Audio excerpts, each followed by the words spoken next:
Okay, I think we'll get underway. Just a reminder to everybody to put their computers on mute if you haven't already. And I would like to welcome everybody here tonight. Thank you very much for joining us on the third session of our summer series. This is the penultimate session. We have Wednesday, August 18th, which will complete the summer series. And then on Saturday, September 11th, we are going to sort of circle back and do a recap of sort of key salient points from the previous sessions and hopefully lay out a fairly clear path forward for people wishing to pursue development on their church property. So tonight, the agenda, after I'm finished welcoming you, we'll start with an opening prayer and land acknowledgement. And then we're very fortunate to have Graham Cubitt here tonight to go over. Graham is a developer, so within affordable housing areas, so he has lots of experience. And Q&A is going to be a little different tonight. We are going to actually ask you to ask questions during the session tonight. So that's going to be open to as we go along. And then we will end with just what's next for the final summer session. So tonight's session, affordable housing development, and I'm going to pass it over to Jason McKinney at this point.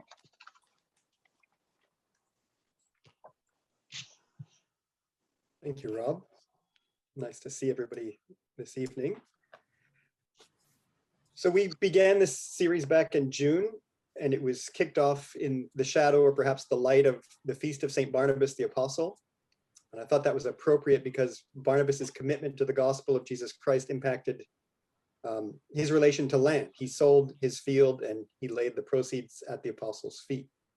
So I think it's somewhat appropriate that today we are in the shadow or the light of the Feast of St. Stephen, deacon and martyr in the church, in that same early church. And Stephen also was killed, not only because he spoke truth to the power of the religious establishment, but because he was a part of a dangerous community of radical inclusion and radical generosity. The church was generous in spirit, it was generous in possessions, it was generous with its land. So as we begin, I'm going to pray the collect for the Feast of St. Stephen, deacon and martyr. Let us pray. Grant us grace, O Lord, that like Stephen, we may learn to love our enemies and seek forgiveness for those who desire our hurt.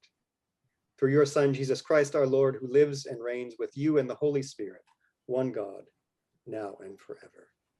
Amen.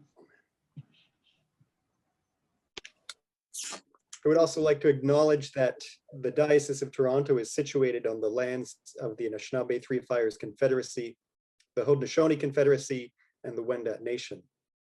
This land is the territory of the Dish with One Spoon Wampum Belt, a treaty between the Anishinaabe and the Haudenosaunee nations to peacefully share and sustain the life of the Great Lakes. We acknowledge that many treaties that cover different areas of our that there are many treaties that cover different areas of our diocese, and the ways in which these agreements to mutually share and sustain our shared life have been broken by the church and by the government. As we gather this evening, we acknowledge the leadership of Indigenous elders who continue to teach us about what it means to live in a balanced and good way with creation. May our time together be blessed as we give respect to the first peoples of this land and seek to live in right relationship with ourselves, our neighbors, and Creator. And I will just carry on then and introduce our speaker for this evening, Graham Cubitt. I met Graham 5 or 6 years ago now when I was hosting a lecture series and invited Graham and his spouse / colleague down to give a talk in our series on gentrification. And I remember being quite amazed by the work that Indwell had already been doing and have been a kind of a keen follower and fan of Graham's work ever since. So it's been a pleasure to intersect with him at various points over the last number of years, and really glad that he could be with us here this evening. So Graham is the Director of Projects and Development at Indwell. And Indwell is a Hamilton-based Christian charity that creates affordable housing communities that support people seeking health, wellness, and belonging. Graham has overseen the development of housing of over 6,000 households in Southern Ontario, with another 1,000 apartments under construction and in various planning phases. Indwell's approach to affordable housing focuses on creating vibrant, livable communities, often through adaptive reuse of derelict buildings or by new construction. Graham is actively helping communities to realize that high-value, cost-effective, and sustainable affordable housing with supports is possible when people work together for shared long-term benefits. With that, I hand it over to Graham. Thanks very much, Jason. Yes, we've had a few opportunities to talk and work together, so thanks for this invitation. While I may occasionally be given to overstatement, I think that I probably made a typo in that introduction. It was 600 households that I've helped develop housing for, not quite 6,000 yet, but apologies for that. Some days it feels like it, though, in terms of like the overwhelming need that we have as communities. And if we had 6,000 more affordable units, it would make a big difference in a lot of people and a lot of communities' lives. So maybe that's the new goal that you've just helped set for us. I will, as Rob was saying, I'm happy to take questions throughout.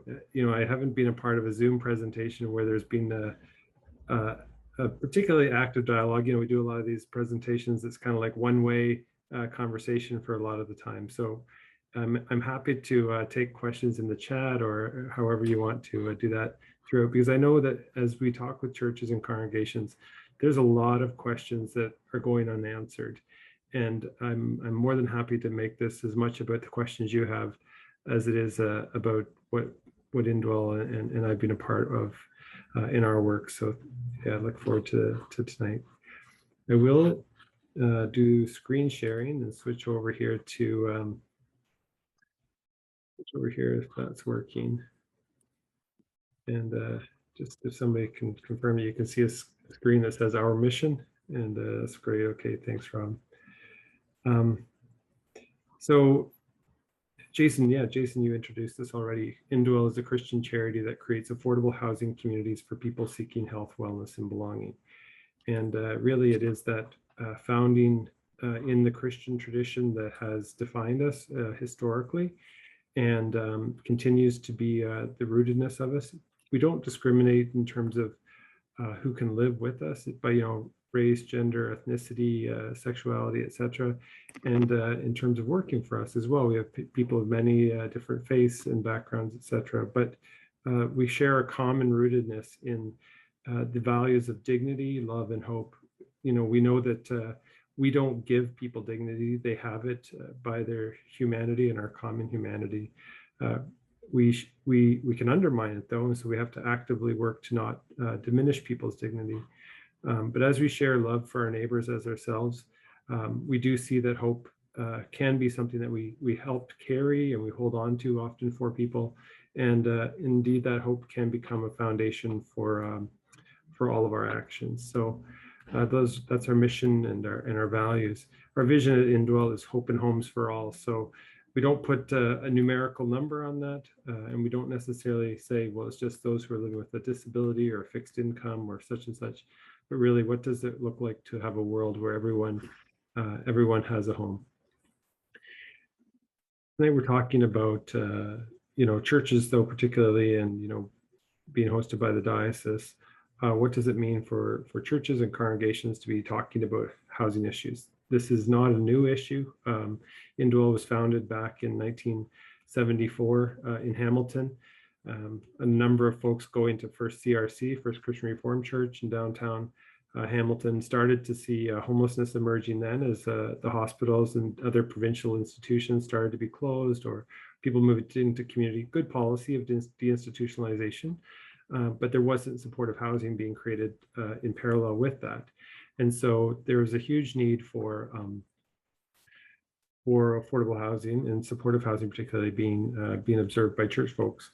They started taking people into their own homes, and when that became kind of a long-term untenable, founded an organization, opened some group home, like a group home style, and for about 25 years operated that. And then it really was around 2000 that our model started to shift to become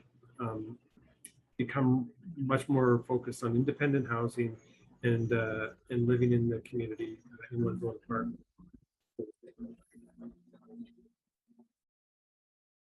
Our connection to churches, though, has continued throughout those years, and in 2014, it was, I believe, we were approached or came together with a United Church in Simcoe that had a redundant building.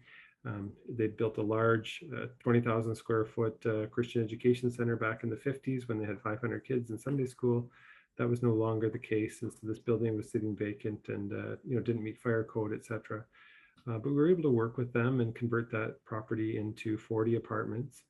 It's quite a large building in the sense of in a small rural community. There's not a lot of supportive housing. In fact, there's very, very little.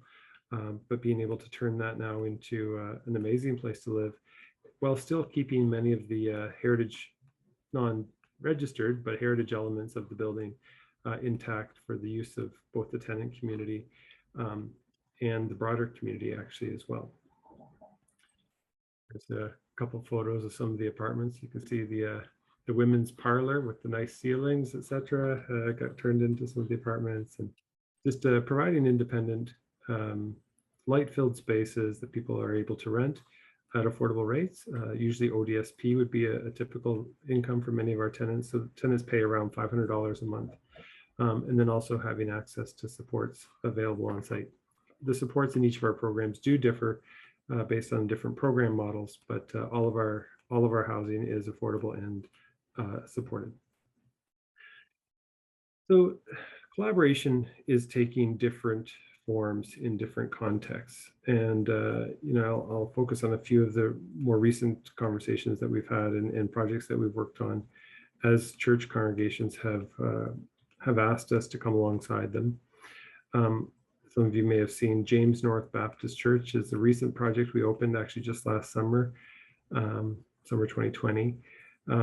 This is an example of a partnership where the church continues owning a property, then leases the housing to Indwell. It's a large church. It's a large new church. The church had bought a piece of land and was going to build a new church. The background context was North Hamilton, historically one of Canada's poorest communities, but very rapidly gentrifying. As we have a new GO station. It's near the waterfront. Industry is changing, so it's so less dirty. Blah blah blah. All the reasons gentrification happens, and so people were being displaced. The church wanted to do something about it, but didn't want to become a landlord. We were driving around the neighborhood with the pastor, and he was pointing at different sites. Well, what if you did that? What if you did this? And we said, we pulled into the parking lot at a commercial building they'd purchased, and we're going to convert to a church. And we said, well, what if you start with the property you own? It's all well and good to talk about the ones you don't own, but what about this one? And they'd actually submitted their building permits for the new church they were going to build in renovating that space. So that was a no-go. But then 2 weeks later, I called back and said, we've been praying about that. What exactly would that mean to build on top of our church? And, long story short, 4 years later, we had 45 tenants moving into a new building, into new apartments, and the church had a new building. Now, unfortunately, it was the midst of the pandemic, so it's not yet fully realized its full potential for utilization, but it's ready to go as soon as this pandemic is over. The church in this case owns the building. They had already fundraised, about $5.5 million. They had a lot of things going in that direction, and so they signed the contribution agreements with the various government funding. We signed a lease with them to operate the housing, and so all the commitments they made became ours to fulfill. but they do retain legal ownership and legal responsibility for making sure all of the affordability and other commitments stay in place. They also were responsible for all the fundraising and closing all those gaps throughout the project and indefinitely. While we're responsible for all of the operating costs for the housing. So as I mentioned, there was the plaza that they had purchased and they were going to convert into a church, and then now the building is this instead. So it's quite an amazing building. I actually just got an award from SAB magazine for sustainability. It's one of the first, I think maybe still, yeah, it's one of the first for sure, in the largest mixed use buildings in Canada designed to the Passive House standard, Passive House International in this case. And so that was indeed one of the early commitments the church made, was around energy efficiency and around reducing greenhouse gas emissions. It being an early project in Canada, there was a learning curve to that, and they were willing to to go along for that journey and invest in that journey, as was our design team and our contractor. In the end, there probably were some additional costs that created, but in the long run, as people motivated by many things, but one of them, to do right and love our neighbors. How do we express that in environmental stewardship was one of the factors that we wanted to include, and the church wanted to include in this project. So this building, it's not 100% greenhouse gas emission free, because we did end up needing to have a gas connection just due to some of the heating loads, but it's very, very, very low GHGs. There's another shot there. That's the ground floor, and it has a full basement, are all church spaces. The residential spaces are entered off of the side street here. And then the top 3 floors are all residential. So there is full demising of spaces within the building. Tenants can't just wander through the church, and vice versa. Anybody who's attending things at the church doesn't just wander through the apartments. But we do have a good and growing working relationship with the church. Obviously, pandemics aside, we see a lot more happening, but with that front glazed area on the bottom left, that's actually like a large scale hospitality area. The church hall, in effect, is on the front corner of the building and opens up onto a cafe terrace, and they have their large community kitchen there, etc., which they run a lot of programs for the neighborhood, and that includes our tenants. So there's some great opportunities already in place and happening, and more to come there. Another example that we've been working on over the last year or so is a collaboration with St. Mark's Lutheran Church in Kitchener. This would be an example where the church sold us the property. 3 churches merged, became one congregation. They had 2 surplus buildings then. One of them had another purpose in mind, and this one they decided to sell to Indwell. So they did sell it maybe half of market value, or what they thought was able to achieve in the market. In a sense, that was part of their contribution towards affordability for the project. And we were able to design in 43 new affordable apartments. So I think maybe on the next slide, I've got a better picture, but Graham, I'm just going to interrupt for a second. A couple of people dropped a couple of questions. Great. Just about the previous building. Mark Clare. Mark, do you want to unmute yourself and ask the question? Yes, thank you. I was just wondering, what was the ratio of market rent to rent assist in this in the Baptist church, and how that was handled? So it's 100% affordable. So there's no market rent tenants. There's no market rate rent in that building. The exact breakdown I can't remember, but most tenants would be paying in the range of $500 to $600 a month. It is a mix of 1 and 2 bedroom apartments. So obviously the 2 bedrooms do have a couple families there, and they would pay, I think, around $850 or $900 a month. So for those units, and to make it affordable, are they getting rent supplements because I don't think that the $500 of income from rent would No, keep the building sustainable. no, absolutely not. You've raised a very important point. Gosh, this is like Pandora's box of complexity. You know, I've got a couple spreadsheets I'll pull up in a few minutes, and we can maybe look at that in a bit more. But fundamentally, has anybody renovated their bathroom recently or built a deck? You know, the cost of lumber is like, you know, people can't even recognize the price of lumber nowadays compared to what it was even a year ago. It's so vastly different than it was 20 or 30 years ago. It's probably, if in order to break even on a new apartment right now, we probably need to charge around $1,500 a month to, you know, to cover the cost. So to charge 500 is the third of that. How we make that up is the complexity of each project's specifics, but fundamentally what we've been doing is getting capital to offset financing that we would otherwise take on, therefore enabling us to drive down the actual rent. There seems to be very little willingness on any level of government to create new rent supplements or to offer any kind of like enduring rent subsidy, aside from offering capital up front. So we've changed our model from what it was maybe years ago. I'm not sure if in the background of your photo there, you've got a co-op housing or some sort of housing complex, it looks like maybe. Yeah, okay. The RGIs, the rent geared to income, the rent supplements, different formulas that were in place in the past are very difficult to achieve now. And so we work around a model that says, if we can drive down our financing costs, we can therefore pass on the savings to tenants in perpetuity on the rents. That's fundamentally how we start. We are also a charity, so there is a certain amount of fundraising every year and such, which we do to try to keep those rents in check as deep as possible. Yeah. And there We was could just talk one about more, that for about 20 minutes, but that's the sort of short version. Yeah. and there was one more question about this building, whether or not there was solar on the ceiling.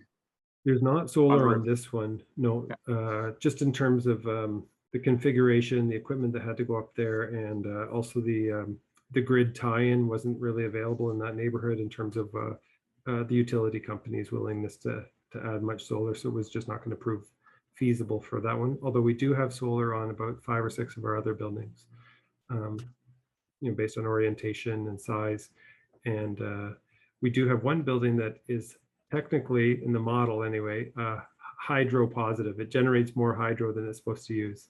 I don't think we're quite there in actuality, but it is very close, which is really great. So that was about 67% reduction in energy use in that building we were able to achieve over a modeled standard code building. Thanks for the question, so by the way. So I was talking about St. Mark's in Kitchener, and you can see there, we're able to keep the Heritage Church, the main Heritage Church, the sanctuary area. The church hall has had a number of additions over time, so we're actually taking off the top floor. It's a 2-story building right now with a larger sort of the left-hand side, you know, church hall, and then we're actually building back 2 full stories. So it's going to be a 4-story apartments on the side of the church, and we're able to keep the sanctuary for community use and for the use of our tenants. It's also in Kitchener, where there's a huge push for LRT and gentrification that's happening there. I think they've had over 3,000 building permits issued in the last couple of years. 11 of those have been for affordable units. And so there is a community push to say we need to maybe redress some of those wrongs that we have inadvertently done in our push towards you know, building more housing and stimulating the economy. Another conversation we're just in the midst of right now is with St. Peter's Lutheran. This is, we have not nailed down this deal right now. We're still working with them through a memorandum of understanding and an ongoing conversation, but the congregation did recently vote 99% in favor of a collaboration with Indwell. They have a beautiful 1960s, very stunning modern design, but, you know, huge square footage of a, you know, administration and Christian education center on that building that's not really being used in the way it was intended. So we're looking at some sort of severance, some sort of demised ownership. You can kind of see the dotted lines there, the orange and the green. But where Indwell takes over renovating and operating about half the building, and then the church would retain ownership and management maintenance of about half the building for its use. And then this program would actually create around 42 units in the existing structure. So it wouldn't involve taking a big chunk of the building down and rebuilding it or such and such. The interesting thing in this context is that it is in downtown Kitchener as well. And, the condo developers were knocking at the door saying, hey, I got big cash here if you sell us your building or do such and such. And they started looking around and saying, well, one, we'd basically abandon our mission, but two, to buy back anything or build back anything that we would want to be able to continue on, we're 156 years, I think it is, the congregation's been around.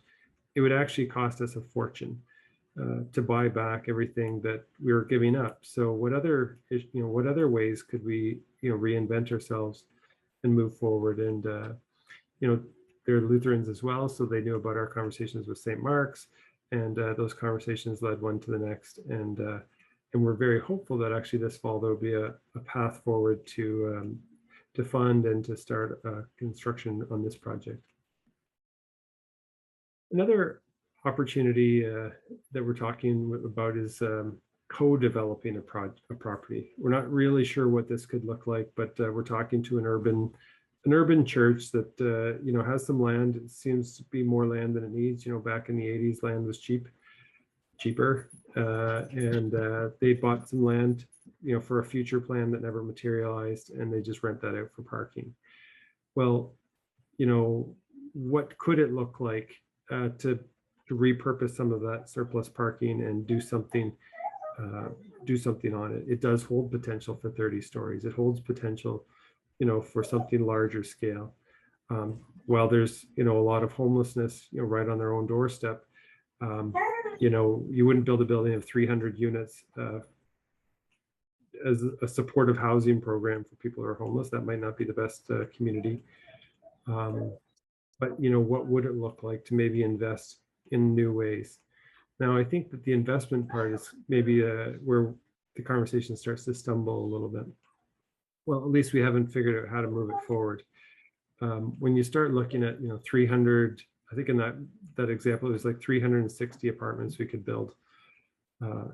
In that case, that's a lot. That's going to be a big budget. I think we figured something like maybe 175 million.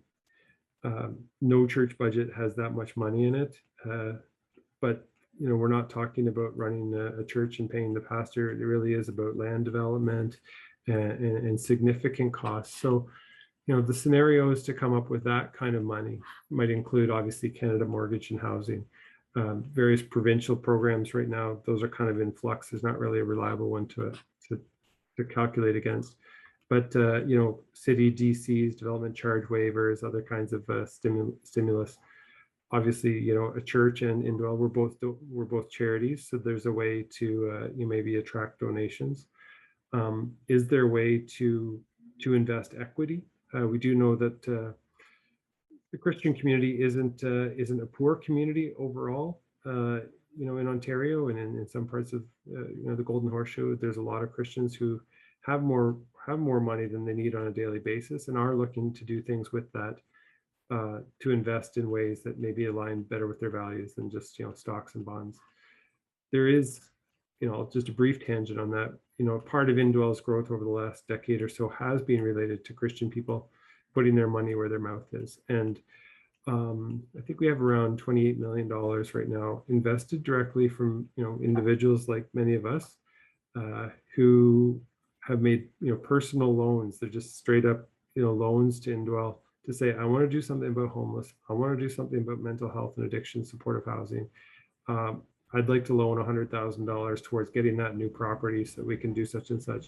And it's really often been the early stage funding that we need or financing that we need, because banks never want to loan to a derelict brownfield. They don't want to put money into something that isn't good collateral. But that's where people motivated by faith sometimes can say, yeah, we'll put the equity into that in order to move forward. So This is not a project that is proceeding just yet. It's a conversation that we're having, but it's an example of the kinds of collaborations that might be possible for churches as we keep moving forward. The experience that we have really does point to the Christian community having a unique opportunity to take a kind of risks that our society needs. It needs somebody to take, and we do feel strongly that we're a Christian organization, and we're very upfront about that. It's right in our mission statement. We talk about it at conferences. We'll go around. But sometimes people say, "Oh, well, don't you have any hassle being a Christian organization and dealing with social services or whatever?" And we're like, "No, actually, we don't." And one social service manager for a municipality, he's fairly blunt talker. He's like, "Well, who the hell am I supposed to work with if I don't work with the Christians? I mean, you got the Salvation Army and you got the YW, and you kind of go through the list and you realize that Christians actually have played a role throughout history in tackling some of the biggest challenges that governments and society weren't necessarily ready to lean into." And I think that in this era, affordable housing, mental health issues, supportive housing, the opioid crisis, governments don't often know what to do, actually. And when it comes to building supportive housing, not out of pure strategic planning did Indwell become the largest developer of supportive housing in Ontario and possibly actually Canada. It's in part because we're motivated by this faith that says, how do we love our neighbors as ourselves? And when they are destitute and without home, and we're good at doing this, how do we do it to the best of our abilities? And who can we attract to become part of that? So, whether it's adaptive reuse of old heritage buildings like the one on the left there, that's an old Harvey Woods knitting mill in Woodstock, or whether it's a conversion of an old bar, strip club, derelict rooming house, complete hellhole of distress and misery, but 18 people were still living there when we took it over. It's now Parkdale Landing, which is home to 57 people who've been homeless or stuck living in hospital when they didn't need to be there. There's so many opportunities for us to lean into significant challenges as people of faith, and to say there is a hopeful option, there are hopeful alternatives. It's not without effort. There's no question about that. But amazing things can happen, and so we're seeing that. We're seeing that expressed. Well, I think I messed up the photo there. This is a hybrid photo. The two photos on the left are North End Landing, or James North Baptist Church, and the picture on the right is Perkins Center. I was trying to change this slide to say, from the Perkins Center there on the right, which opened 10 years ago this fall. Converted an old bar, rooming house, strip club into 46 apartments and a community development center. New Hope Church has been meeting there for 10 years as part of that community, and has become an anchor tenant. They didn't want to have a building committee. They didn't want to own a building, but they wanted to be rooted in that neighborhood. And so that was our first time renting to a church in that way. And since then, we actually have probably had about 4 or 5 congregations in different buildings who used our common room, used our atrium as part of their home base, or new ways that we're seeing to actually sort of come alongside other civic partners. This spring, actually just a month ago, Hamilton Public Library opened its newest branch in one of our buildings, the Parkdale branch. It's a neighborhood scaled small branch, but has a lot of amenities for the neighborhood in a community that has still very few public services. And so it's on the ground floor of a new 50-unit supportive housing building in East Hamilton. It's actually the second phase of that bar that I showed on a couple slides ago. So where once stood a former derelict banquet hall is now 50 homes and a new library. So that's actually also our first Passive House certified building. We just got that certified under FIAS, the Passive House Institute US. So we're excited about that. And it's been an amazing building. And interestingly, that program is also a collaboration with a number of Indigenous housing and health partners, Deidwa Dedesne, the Aboriginal Health Center, Sacagawea, nonprofit housing, and 30% of the tenants in this building are Indigenous. So it's exciting to, make a commitment years ago that says, what does reconciliation look like? What does cooperation look like? What does learning about each other's needs and aspirations look like? And see it becoming manifest in real practical collaboration around issues of housing and homelessness. In all of this, I've mentioned Passive House a couple times. We also see, Greta Thunberg inspires millions of people, particularly young people, to say, they point the finger at those of us who can make decisions and say, please start making decisions for our future. Please stop screwing up. If we take that seriously and we say, what does it look like to take responsibility for every decision we make?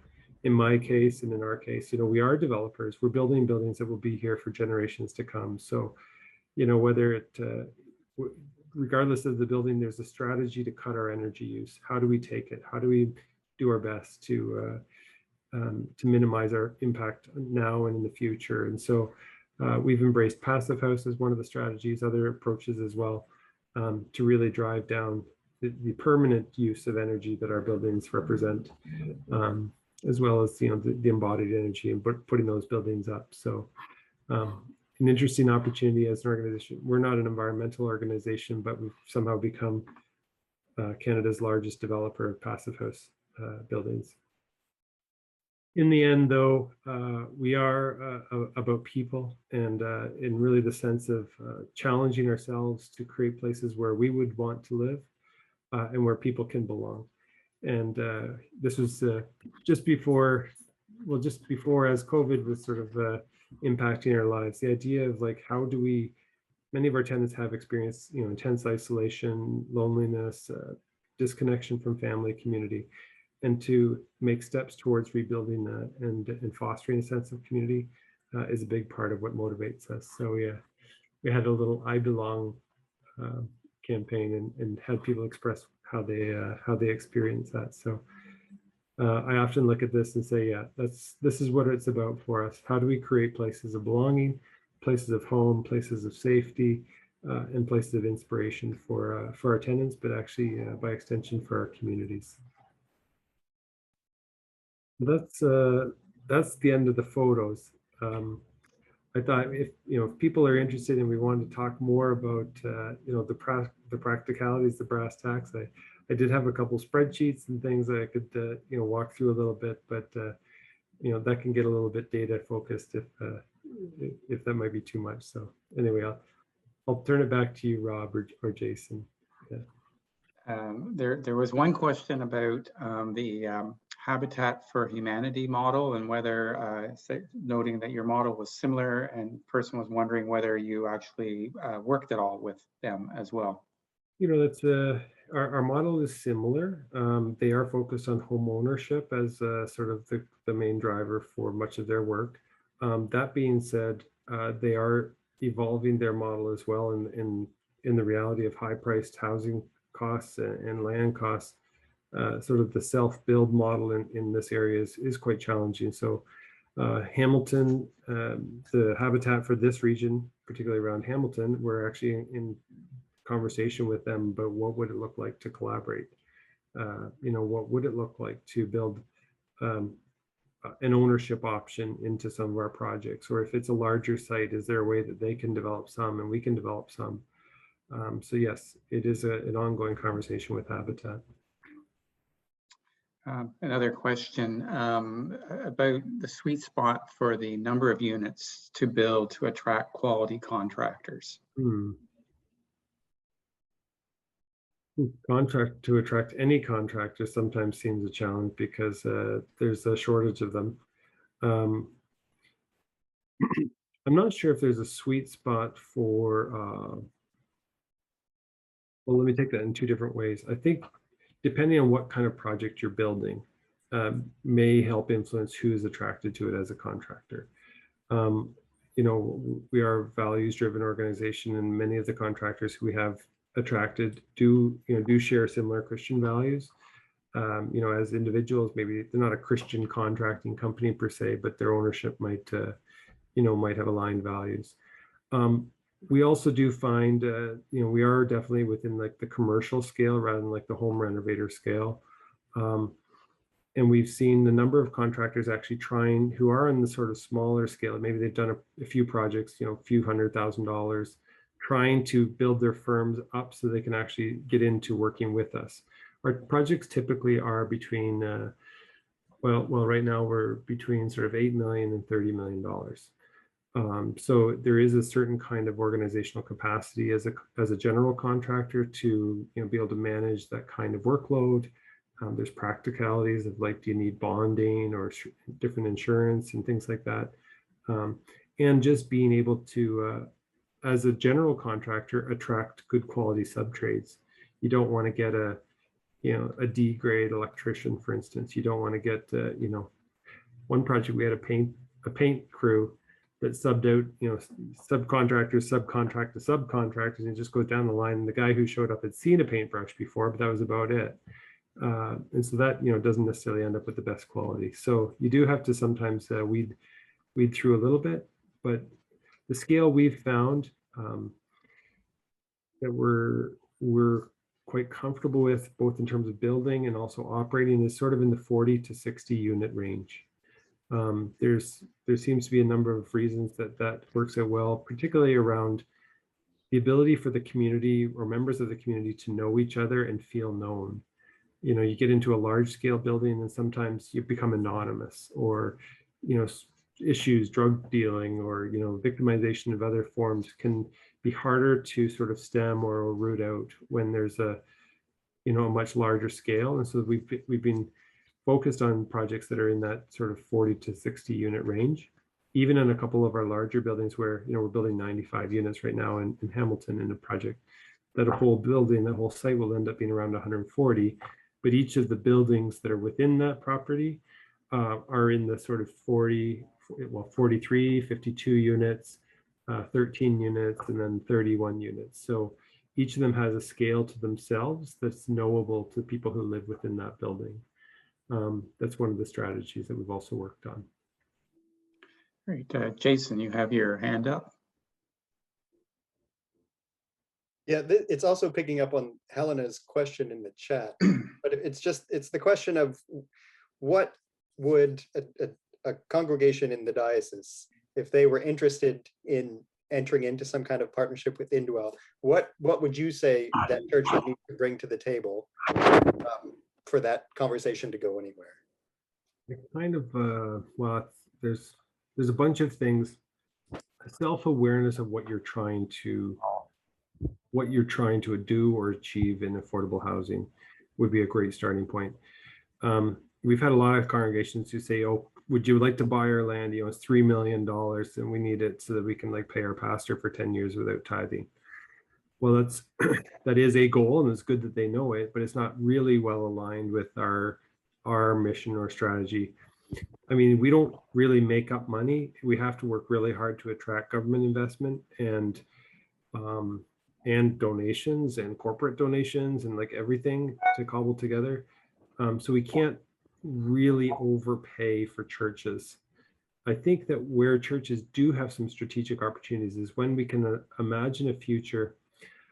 I'm just realizing I totally forgot to put one on a slide in for Wentworth Baptist, a church in Hamilton that we just recently purchased. The church was, they have 58 members. They're at a point where they're still existing, but they really can't look after their building anymore. So they sold us their building, but they didn't really need the cash and they didn't know what they were going to do with it next. So we said, well, what if you just took a vendor take back mortgage? So we don't have to pay out the money, but you get it, in fact, 30 years of free rent in the renovated building. Now, it's not going to be the whole building that they had. We're going to put probably around 35, 40 apartments, where their Sunday school hall was and other things, but we're going to maintain the original. It's a smaller sanctuary, but it has a gymnasium under it. Well, those would be great amenities for our building. They can lease it back to us. They get some offices and things in there too. And in effect, they kind of get free rent for another few decades. It's a great way for us to then collaborate around mission without it being onerous financially. So I think for churches, just have self-awareness of what they want to achieve, and then some sense of what they can bring to the table. It's not a pure financial transaction, but what might they be offering? Maybe it's political connections. Lots of folks in churches do know their ward councillor, do know their MP, do know their MPP. Those are real assets. They're non-tangible, but they really matter. Is there community connections? Do they have a great reputation in the neighborhood for reaching out to the community that can help overcome NIMBYism, so that if the church says we'd like to look out for, you know, people in distress in our neighborhood, that folks are going to be like, yeah, they've done a pretty good job of like doing the ministries they've done before, so we'll trust them on this. It's going to go well too. Those would be things that that the church can bring to a conversation. And then I think another area is really, is there fundraising capacity? I know a lot of congregations haven't felt that there might be, but I kind of think about you know, the kid who shared his lunch and said, "Well, I've got 2 fish and 5 loaves. I'm not sure how far that's going to go, but you know, I'll offer it." And it turned into you know a massive miracle. I think sometimes we need to take a look at what resources we do have and say, if we offered these, what could be possible? And we don't know what's possible until we start, you know, imagining that and seeing where it can take us. A couple of questions. Let's sort of do them in order. One was just about HVAC and the type of systems that are going into the buildings that you're producing or building. Do a whole presentation on HVAC. Yeah, so with the intention towards moving away from gas, we've switched to prioritizing electricity powered machines. Typically, we're using heat pumps, electric air source heat pumps. To get real technical, the Mitsubishi City Multi variable refrigerant flow heat pumps is the ones we've used on a few projects, but there's different brands. That allows us to create heating and cooling throughout the buildings. They have those, many people now see those like little wall mounted units that provide the heating and the cooling in an apartment. Although on a recent project, we're actually switching to a Canadian-made product called Minutair. It's made in Quebec. It provides heating, cooling, ventilation, and dehumidification all within the apartment. So it's self-contained to the apartment. One of the challenges with the heat pump system is that you have to have this outside compressor and these inside units, and then we have separate ventilation air. And there's been recent building code changes that really make it quite costly to use a centralized energy recovery ventilator that we duct fresh air to all the apartments and then exhaust it from all of the apartments back through the energy recovery. And just some basic changes around smoke dampers and different things like that have become very, very costly. And so we're looking at a solution that is unitized to each apartment. So the Minutair solution we haven't implemented yet. We're just about to start construction on a building that has that, but it's a decentralized system. So energy recovery ventilation is very important to be able to capture the energy on the fresh air that we're bringing in constant fresh air as part of Passive House, and we're constantly discharging spent air, but you want to recover the energy out of that exhausted air. And so that's a really key component of Passive House strategies. Is there a standard unit size that you're looking for? There is a standard sort of unit. We are very familiar with building 1-bedroom apartments because the vast majority of people who are in urgent housing crisis are single person or 2-person households who need a 1-bedroom. We also have become quite familiar with building quite modest sized apartments, you know, as small as like 250 square feet, studio apartments, but a lot of our apartments would be in the 350 to 450, 500 square foot range. There are real key design features that we've figured out over a number of projects that make, you know, a 400 square foot apartment very, very livable. And so we try to repeat those features as much as we can. And even when we design, you know, studio apartments, many people who are coming out of homelessness or hospital have very few belongings and have not lived independently for some time. So studio apartment's great. even when we design those apartments, we have to make sure we incorporate flexibility. You can't have it be super prescribed, like you can only put your bed in one spot for it to fit, or you can only put your chair in one spot. People feel claustrophobic pretty quickly if they have no flexibility. And so design really matters when we're creating modest apartments. There's a request, and it's not from me, about looking at the spreadsheet. And there are a couple of other questions, but yeah, just person is interested to see that.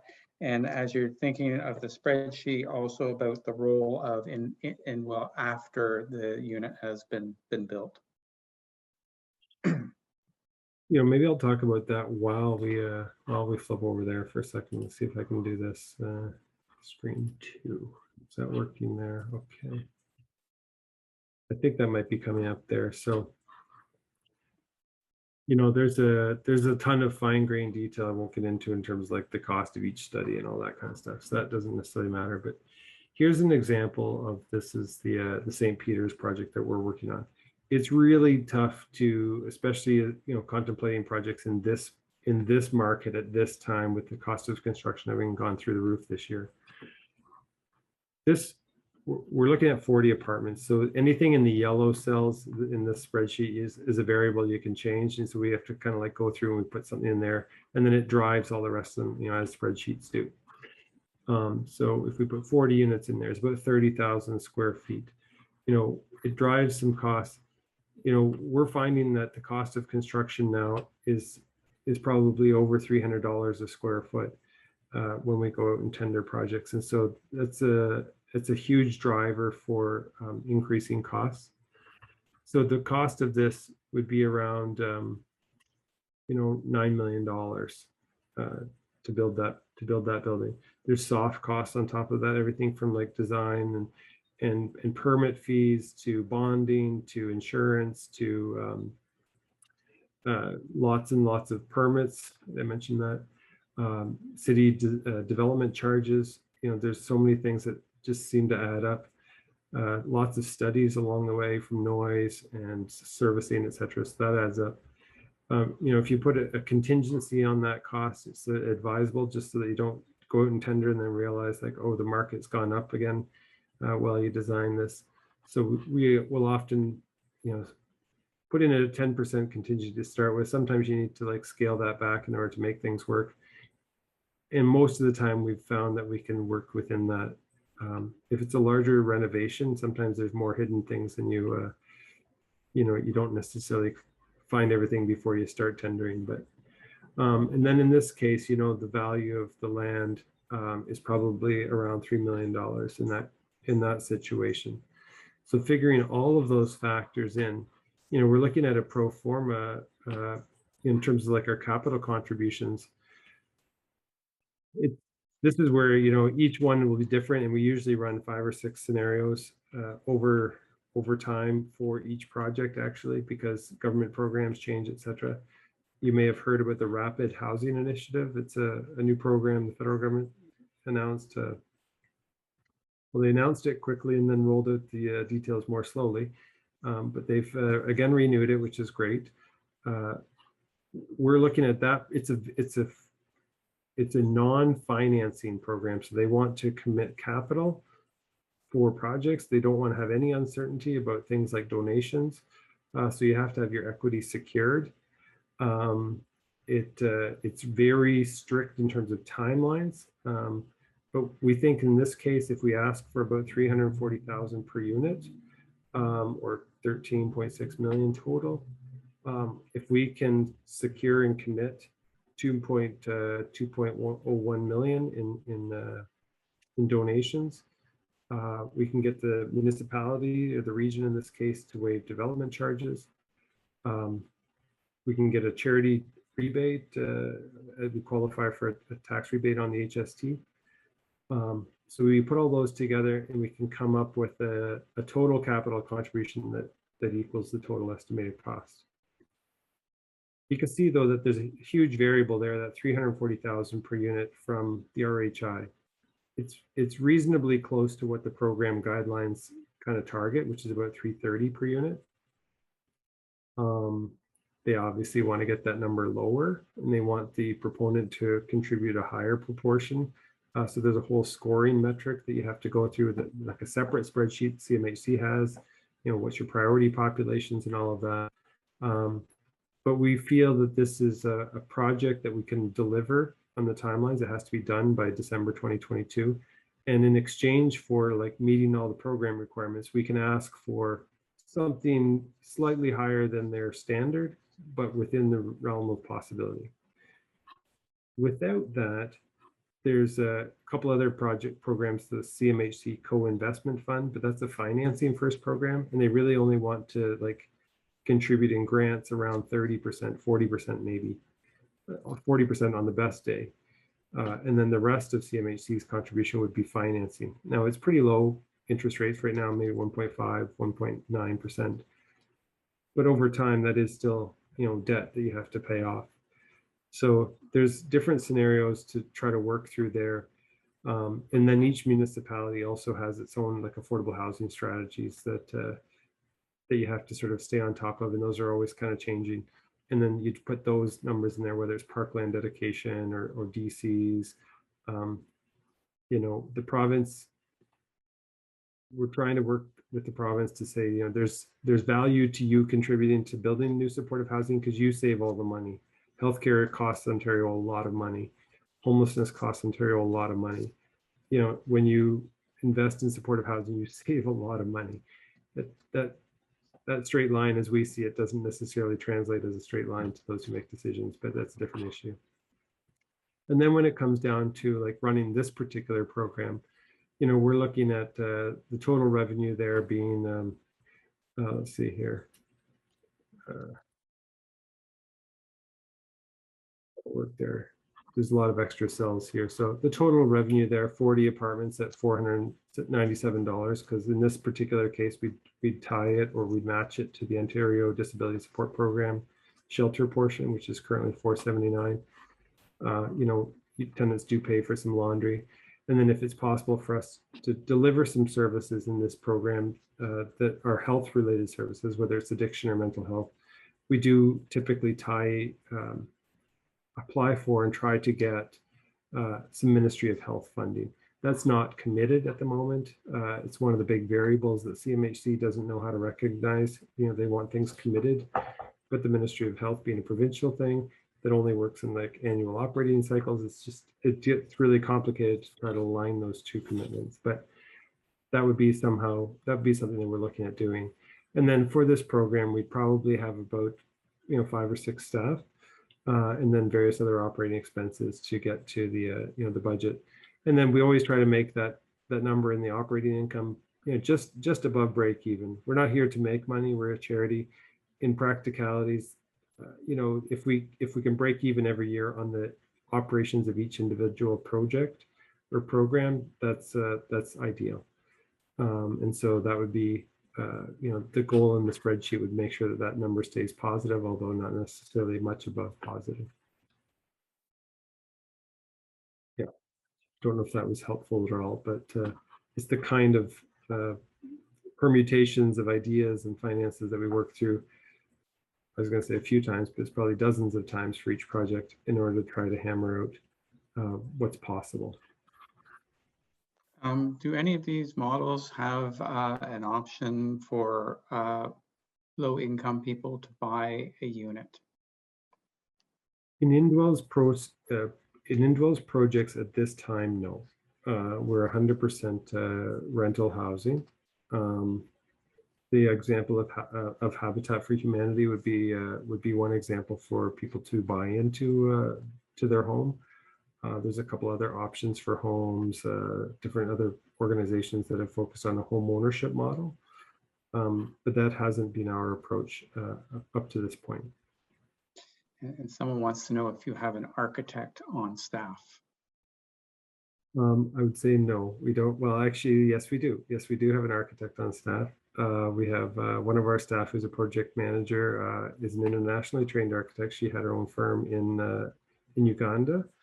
And she was certified in Uganda and Sudan, but before life took her to Europe unexpectedly, and then she actually ended up doing her PhD in architecture in Sweden, and now she's here, and she's on staff with us as a project manager.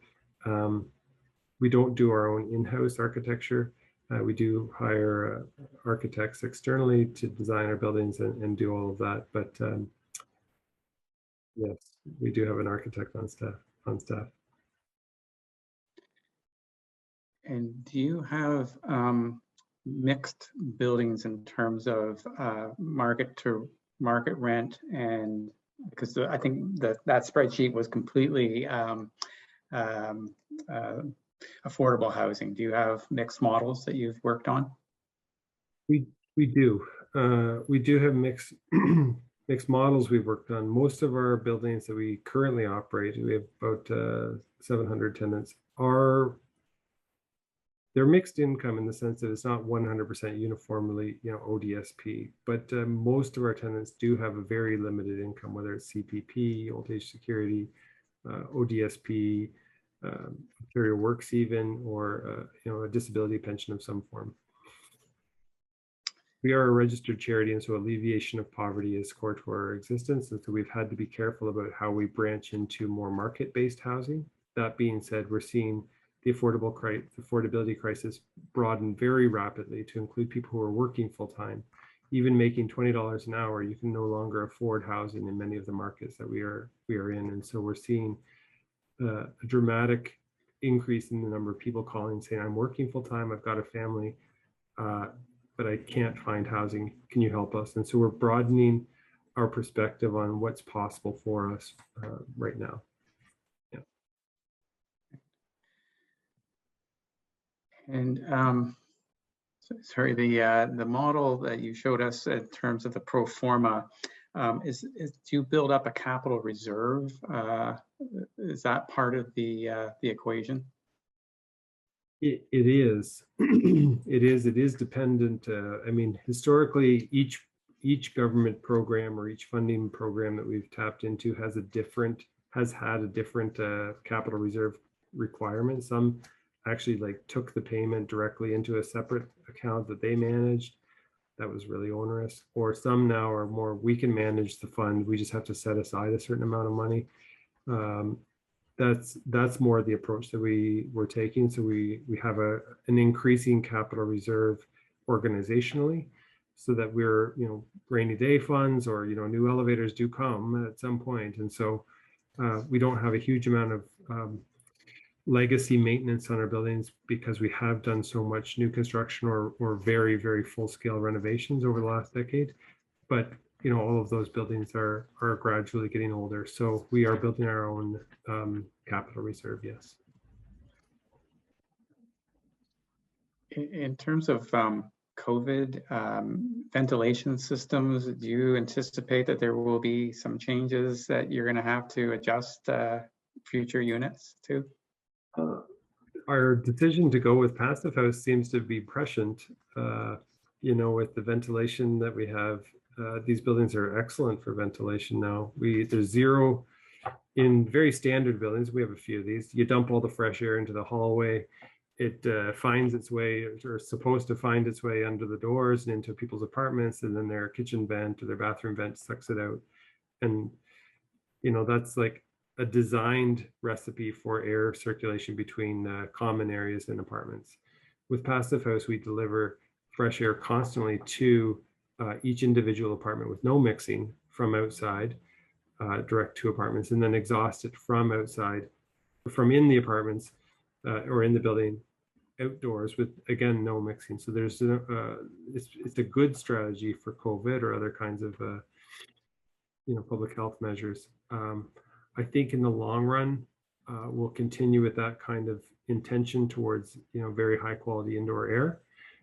Just depending on as the changes to code and technology emerge, deciding which strategy to actually deploy will be a decision each time. David, sorry, I didn't notice you have your hand up.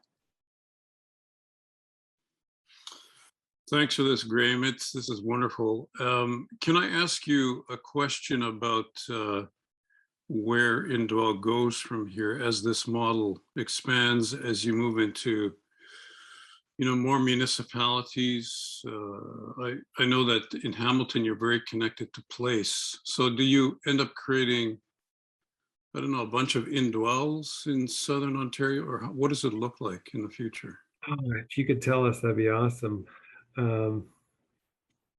We don't fully know that answer. What it's meaning right now is, well, what we're experiencing right now is literally a call or multiple calls every single day from communities saying, I'm with the Salvation Army in Wyerton, and we have 3 families living in our park because with COVID, everybody's moved up to Bruce Peninsula because they can just work from here. Okay, that's an experience they've never had before in that municipality. We're seeing it in Shelburne, we're seeing it in Bruce County, or Huron County, everywhere in Ontario. People are calling. We can't be everywhere at once. So what we've developed is kind of a strategy that says we're willing to be a part of, we've thought about like, what would it look like to be in each county in Ontario? There's 144 counties or something like that.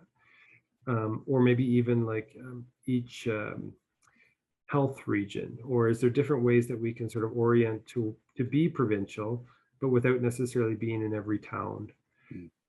We do feel that there is a need for around 150 units across a spectrum of supports for us to be sustainable in a region or a municipality. Chatham-Kent's an example. It's a municipality of Chatham-Kent, but it's kind of a region. It's a large riding, or it's 2 ridings, I guess, from Wallaceburg to Chatham, east to like Dresden almost. So it's I can't remember the total population, maybe 100,000 or so, but a bit of geography.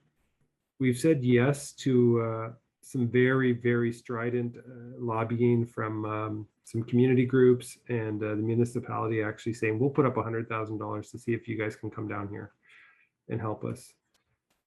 So with that $200,000 pledge between the NeighborLink and the municipality, we said, well, we'll give it a shot, and no guarantees, but we'll do our best, and our best is pretty good. So we just actually are going to close on buying a school there. St. Agnes Catholic School was redundant. We're going to buy that later this month. It's still not a guarantee that we'll end up there, but it can build a momentum. And if we can attract the right investments for housing and health, we can see 150 units there in Chatham-Kent in the next 5 years. That's the kind of strategy where we think we can go into new communities and say, we can be part of what you're doing here. We're not replacing Canadian Mental Health Association, the ACT team. We're not replacing the hospitals or lots of other groups that do amazing work. But what nobody is doing really is building new supportive housing stock and tying both the affordability and the supports together. So that seems to be where we built some expertise that can come alongside what others are doing in communities. And when there's the local support, well, there's kind of 3 pillars. We say there needs to be grassroots support, so churches, Rotary clubs, community groups. There needs to be bureaucratic or staff support at the municipality level. Those are the folks who write the RFPs, who decide on planning applications, who put the reports before councillors to make a decision on. And then there's the political support, city councillors and MPs, MPPs. If you can get 2 of those, or more ideally, if you can get all 3 of those together, there's a solution that we can be a part of, no question. It's not an easy one, but we can put the pieces, we can find the way the pieces fit together. We have done we have 7 projects under construction right now in 5 municipalities. And, if we looked at our list of communities that were seriously talking to us and saying, please help, it's probably around a dozen, all west of Toronto right at the moment. Yeah. Okay, so it's just, would you consider supportive housing for refugees such as Romero House? Short answer is yes. I'm not super familiar with Romero House in terms of like the fine grain, but in terms of what I do know and what we've talked with other groups about, the need to support refugees is huge. And it's a huge opportunity that churches have often undertaken. Our church, my own church, St. John the Evangelist here in Hamilton, we sponsored a number of refugees over the last few years, and finding housing is like a nightmare. Housing that's good quality, affordable, it's not full of bed bugs. has decent neighbors. These are all like real issues that people, that are the unseen issues when you start talking about sponsoring refugees or supporting refugees to make a life here. As well as, when people are dealing with trauma or overcoming, language barriers, the opportunity for supportive housing would be huge. I think it's an area that actually, it hasn't been our primary yet, in part because the partners who would actually be able to deliver the supports haven't been the ones stepping forward to talk to us. Maybe we should talk to Romero House, or maybe Romero House should talk to us and we should do something together. That might be an idea of merging skill sets and abilities in a different way than, Indwell becoming a refugee supportive housing organization. Oh, Jason, you have your hand up. Yeah, just one more question. So you gave a few different examples of kind of ownership models for Indwell. So sometimes you buy the site, sometimes you lease from the church holds onto the land and you lease. Does Indwell have a preference for that? Do you prefer to own The the land? simplest is when we own it. Although once we got over our existential hangups about ownership, we realized that actually we can achieve mission in different ways. And so it has to be a functional working relationship. It can't be sort of extractive, but we don't really actually have a preference per se. Yeah. Thank you. Okay, well, if you do have other questions that occur to you, although she's not here tonight because she's on vacation, but Eileen Golden, if you want to send emails, we will, as best we can, answer your questions at a later date. So I say you haven't missed your last opportunity. Yeah, and I did realize I didn't leave up the slide with my email address, but it's graham@indwell.ca if you do want to email me directly. Great. We can also post that on our website. Mm-hmm. So what's next in terms of our summer series? Say this is the second to last, and the next session is on August the 18th from 6:30 to 8 o'clock in the same time slot. And we have Roberto Ciotti, who is the founding principal of Larkin Architect Limited. In addition to his professional architectural training, Roberto has a Master of Theological Studies from the University of St. Michael's College, University of Toronto, with a specialty in theology and ecology, granted by the Elliott Allen Institute for Theology and Ecology. In 2003, he achieved LEED professional accreditation. He's also a member of the Canadian Association of Heritage Professionals and was recently invested as a fellow of the Royal Architectural Institute of Canada. Having completed over 100 projects for parishes and religious communities in Southern Ontario, Roberto has developed significant expertise in liturgical design, facilitating the design process for sacred space, giving expression to theological imperatives within architectural form, and the integration of sustainable design principles for sacred space. So that looks like another really interesting session. I want to make sure that, of course, we thank Graham for being here tonight. That was really great, Graham, to the perspective that you brought. I think you have each one of these sessions is sort of meant to hopefully intrigue some of our audience here and hopefully encourage them to look at their own properties and the possibilities that they have for development. So thank you very much.